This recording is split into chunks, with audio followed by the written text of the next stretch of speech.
حضرت عبداللہ بن زبیر رضی اللہ تعالیٰ عنہ فرماتے ہیں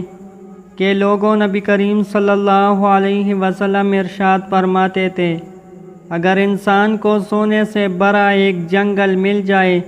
تو دوسرے کی خواہش کرے گا، اور اگر دوسرا جنگل مل جائے تو تیسرے کی خواہش کرے گا۔ انسان کا پیٹ تو صرف قبر کی مٹی ہی بھر سکتی ہے، یعنی قبر کی مٹی میں جا کر ہی وہ اپنی اس مال کے بڑھانے کی خواہش سے روک سکتا ہے۔ البتہ اللہ تعالیٰ اس بندے پر مہربانی فرماتے ہیں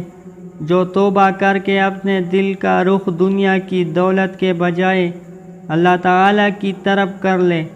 اسے اللہ تعالیٰ دنیا میں دل کا اطمینان نصیب فرماتے ہیں اور مال کے بڑھانے کی حرص سے اس کی حفاظت فرماتے ہیں۔ حضرت جابر بن عبداللہ رضی اللہ تعالیٰ عنہ فرماتے ہیں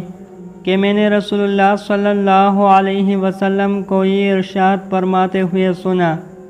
انسان کی نیکبختی میں سے یہ ہے کہ اس کی عمر لمبی ہو اور اللہ تعالیٰ اسے اپنی طرف متوجہ ہونے کی توفیق عطا فرما دے۔ حضرت انس رضی اللہ تعالیٰ عنہ سے روایت ہے کہ نبی کریم صلی اللہ علیہ وسلم نے ارشاد فرمایا، ہر آدمی خطا کار ہے، بہترین خطا کار وہ ہے جو توبہ کرنے والے ہیں۔ حضرت عبداللہ بن مسعود رضی اللہ تعالیٰ عنہ روایت کرتے ہیں کہ نبی کریم صلی اللہ علیہ وسلم نے ارشاد فرمایا، جس شخص نے کوئی غلطی کی یا کوئی گناہ کیا پھر اس پر شرمندہ ہوا تو یہ شرمندگی اس کے گناہ کا کفارہ ہے۔